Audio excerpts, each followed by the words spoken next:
What other shonen main characters would be a good vessel for Sukuna? If he existed in another verse and had to be incarnated by using someone else's body, would anyone else be able to handle his presence? Better yet, would anyone benefit him more than Yuji did? JJK manga spoilers ahead, by the way.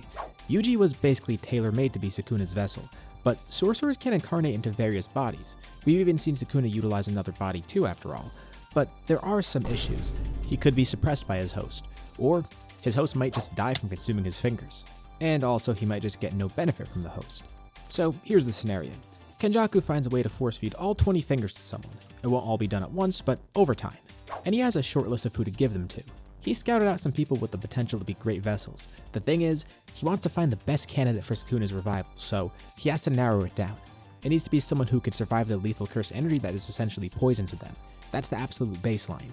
And then, if they pass that first test, Kenjaku would then consider someone who can contain Sukuna, but not fully, won't regain control, is strong, obviously, and is versatile, even if it's not particularly with cursed energy, because obviously none of these characters have that. The verses are going to be kind of equalized in a way here. And as for the potential vessels, here's the list we have.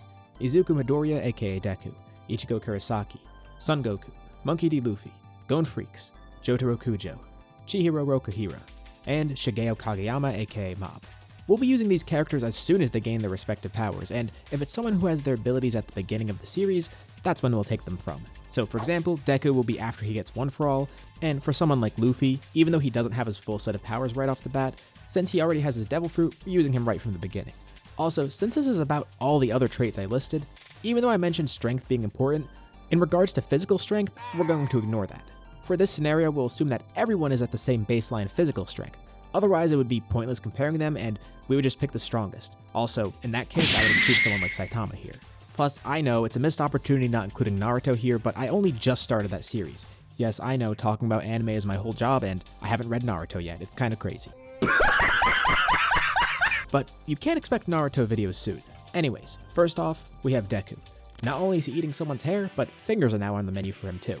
We'll use him right after he got into UA, where he has One For All and has also trained his body to handle it, and he can sort of use it now. And just to make it clear, for each character here, we're going to be focusing on how they benefit Sukuna, rather than how he benefits them. Deku has a high tolerance for pain and a versatile set of abilities that hasn't been unlocked yet. This is great for a vessel, but is he someone who could survive the fingers in the first place? I'm not entirely sure, because yeah, he has a high tolerance for pain, physical pain. As for the copious amounts of negative cursed energy in Sukuna's fingers, described as a lethal poison because of how effective it is, I don't know if he'd survive that, especially because he has no supernatural resistances. Because this isn't a poison in the sense that it's some sort of toxin. It's the cursed energy being so effective that it's described as a poison. So even someone with poison resistances might not even be able to resist this. And Deku doesn't even have that in the first place. Though, alongside Sukuna, the vestiges of One For All would still be at odds for influence over Deku. Him having One For All is a double-edged sword because multiple abilities means multiple souls dwelling inside him. How the two forces would interact is tough to say, but the vestiges alone may be a huge factor in suppressing Sukuna or eliminating him completely from within. Deku is determined, disciplined, and has a strong core. He could probably resist Sukuna's influence, assuming he survives, but not to a huge extent. Also, his quirks aren't really suited for cursed energy manipulation or adaptation at this stage. And in the long run, they could be pretty useful for Sukuna, but not all of them. And that would take a long time to unlock anyways. But I don't think Deku would work as a candidate. He's possible, but high risk. And with high risk comes high reward. Deku may survive, but I think the chances of that are pretty slim. And his body may limit the full deployment of Sukuna's abilities as well. On top of that, the vestiges would be a big issue. Sukuna probably wouldn't even get control because he'd be completely dominated by them. But if Deku did survive the fingers, and the King of Curses still gained control over him as he develops, then he'd be an amazing vessel. But that would take time, a lot of effort, and Deku surviving in the first place. Now on to Ichigo, and he might seem like a perfect fit, right? Like in JJK, having any sort of soul-related abilities is extremely potent, so how about a Shinigami? Well, in his human state, he is pretty resilient. He has high spiritual potential, but early on, he's mostly just a regular human. And since we're taking him from the beginning of the story, right after he first gets his powers, that applies here too, especially because to use his powers, he leaves his body in the first place. He's pretty stubborn and headstrong, which could help contain Sukuna passively, but only if he survives the initial possession. However, Sukuna controlling him or even getting use out of him is another issue. He could probably easily override Ichigo while he's weak, but his later abilities provide a lot of resistances, plus even early on, part of his entire bag involves having some sort of control over his own soul and those related abilities, and he can even resist possession. So if Sukuna gets him really early on, then sure, maybe he can control him, but I think Ichigo would be too effective at containing the King of Curses. And it's not like he can even hold him hostage like he does with Yuji, like getting him into a bad situation and promising healing or anything. A lot of Yuji's shortcomings as a human and a sorcerer don't really apply here, and they can't be exploited. Plus, early on, Ichigo doesn't really have much in terms of abilities. Don't get me wrong, the abilities of Bleach characters work really well with those of JJK characters, as I kind of touched upon in my MCs as JJK Sorcerers video, but he's a poor candidate at the start.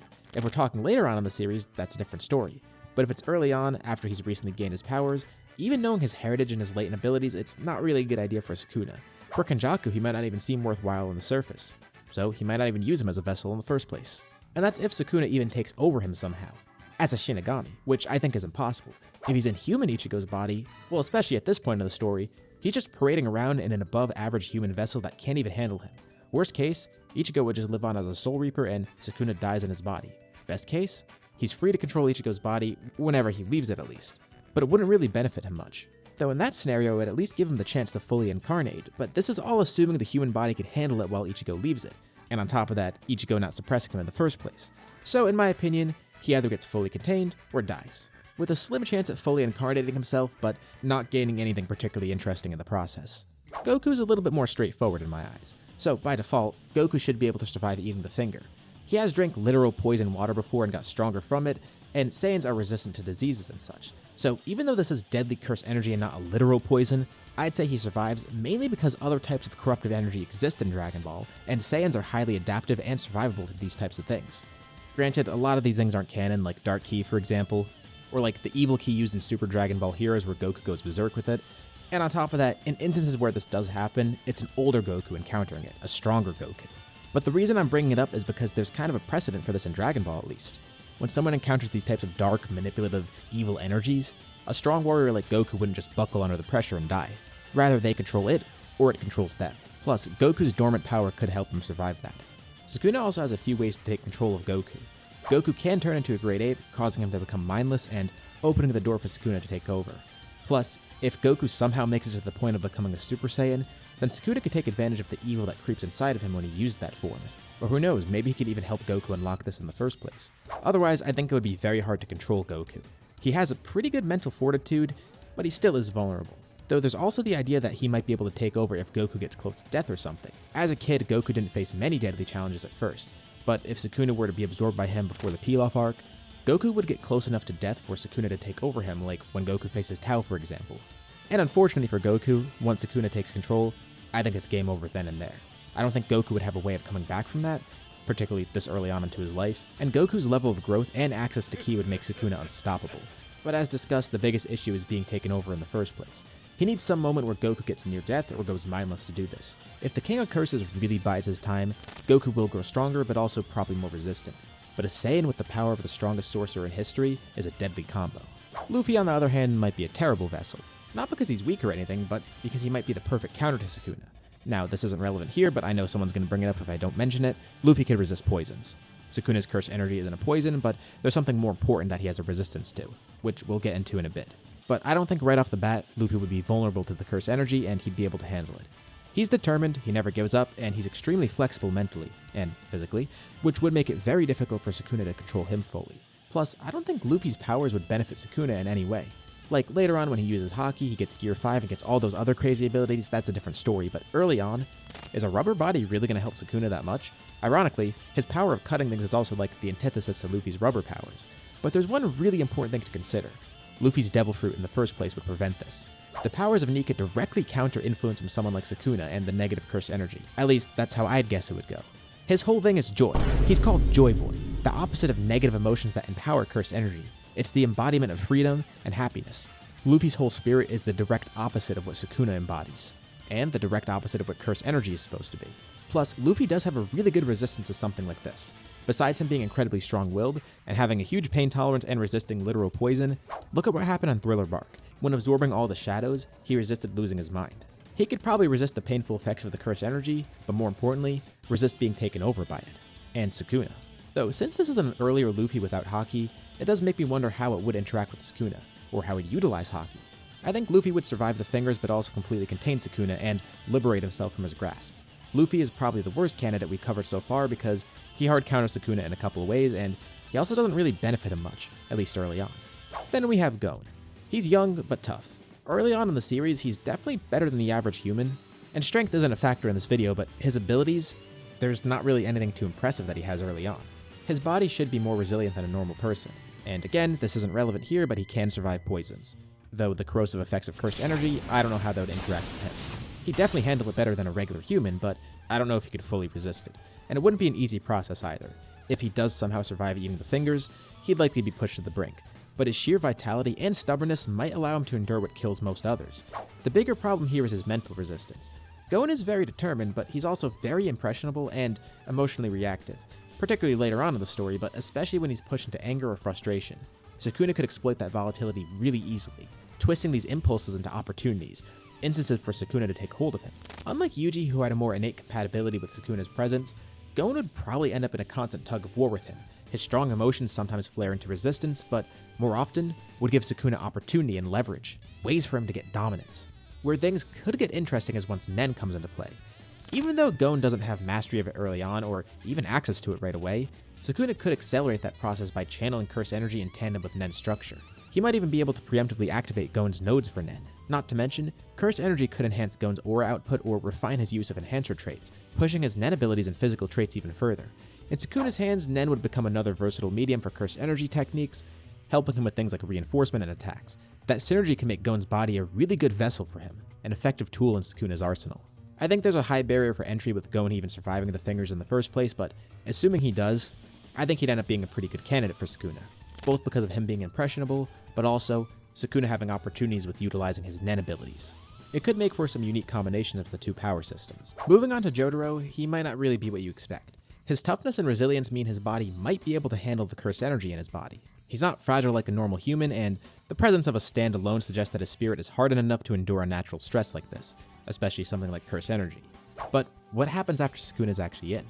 Well, Jotaro's mental fortitude is really strong, but it wouldn't translate to the same kind of resistance that Yuji had. His stand won't really provide safeguards against possession, and even though it's a manifestation of his strong will, it's not a strong barrier against Sukuna. It's barely a barrier in the first place. Sukuna could slip in and assume control without needing to constantly wrestle for dominance, making Jotaro a sturdy but ultimately pretty passive vessel.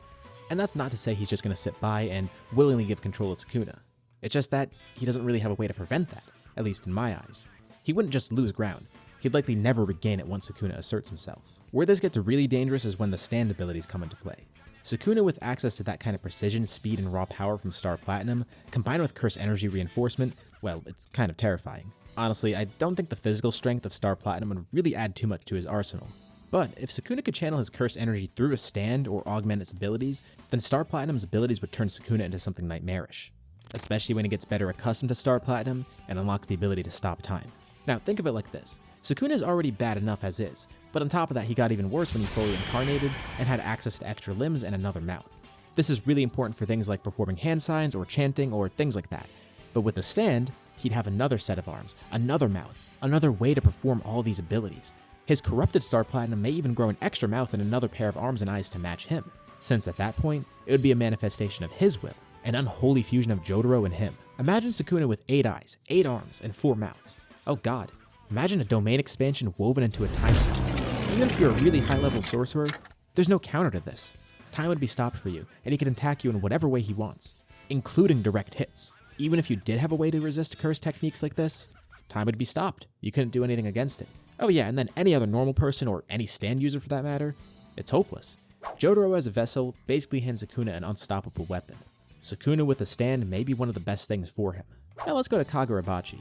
Chihiro's background as a sorcerer's son and his connection to enchanted blades would make him uniquely suited as Sukuna's vessel. So there's no question that he survived Sukuna's fingers. His body is already conditioned to endure the strain of sorcery-forged weapons, which makes him a rarity amongst the candidates here.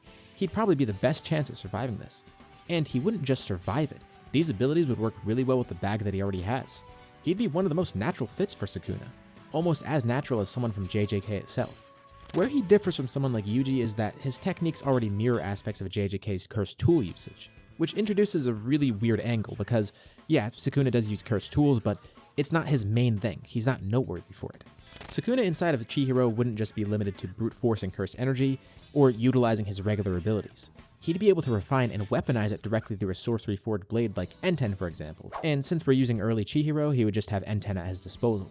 The synergy between his cursed techniques and Chihiro's sword would open doors to techniques that are devastating. And it's perfect too. Sukuna's already great at slicing things up. That blade would just be another deadly weapon in his arsenal. This type of partnership is nearly seamless for him. And he wouldn't just be borrowing Chihiro's swordsmanship and abilities, he'd be amplifying all of that even further. Even with just having N10 in play, Sukuna would essentially graft his cursed energy onto that weapon, one that's already incredibly powerful as is. This vessel would give him everything that he needs, and then more. This would be one of the best possible combinations for him, outside of his own series of course. Chihiro's durability with cursed energy, disciplined mind, and adaptability with weapons makes him one of the best fits on the list. Not to mention, his abilities are perfect for someone like Sukuna. It only deepens his sorcerer abilities even further. Adding one of Kunishige Rokuhira's swords to his arsenal, well, I don't need to explain how terrifying that would be in verse, either verse actually. To end things off, let's go over to Mob Psycho 100. How would Shigeo Kageyama act as a vessel? So even early on in the story, and even at low levels, Mob's psychic energy can resist extreme external influences, potentially including cursed energy. Now, I think he survived ingesting the fingers, but this is a huge issue for Sukuna because that resistance and fortitude, it goes way beyond what is needed. Because not only would Mob resist it, I think he'd completely wipe it away. Part of his whole thing is cleansing bad energy and exorcising things. Sukuna and the cursed energy that comes alongside him, they might just be no match for Mob. And even if he did somehow survive this, Mob's latent psychic power would just passively contain Sukuna anyways. His emotional restraint would help prevent Sukuna from taking over fully, but that's also a double-edged sword. He might get partial influence, because Mob is still pretty malleable, especially early on with his true personality and emotions being so reserved. That leaves a weak spot for Sukuna to exploit. What would happen if Sukuna amplified that suppressed personality of his? So in this scenario, it's pretty high risk, high reward. The risk being Mob getting rid of Sukuna's influence entirely on his own, killing and exorcising him. In many ways, he would be a perfect counter to Sukuna's energy. However, if Sukuna can overcome this, and also find a way to manipulate Mob into getting control, then I think Mob would be the best vessel on this list. Access to his psychic powers would be huge, on top of the soul-altering abilities that he has. It makes me wonder how Sukuna would amplify and alter Mob's abilities to boost his own. So from the list we went through, who's the best? Well, I have a definite top 3. Jotaro, Chihiro, and Mob. There's no question that Chihiro could handle it, though he might be able to contain and resist Sukuna, and even though his abilities with N10 are insane, I don't think they'd be as versatile or as potent as someone like Mob. But Mob comes with the risk of actually fully eliminating Sukuna. Jotaro, on the other hand, is a pretty safe bet. Now, the issue is he might not survive the fingers in the first place, but if he does, Sukuna has free reign over him, and with a stand at his disposal, especially one like Star Platinum, eventually Star Platinum the world, Sukuna would be nearly unstoppable. But let me know what you think below. Which character here do you think is best for him? What other characters would be pretty good for him? Comment that below. And if you like this video, you might like the other one I made about MCs as Jujutsu sorcerers. Thank you all for watching, and I'll see you on my next video.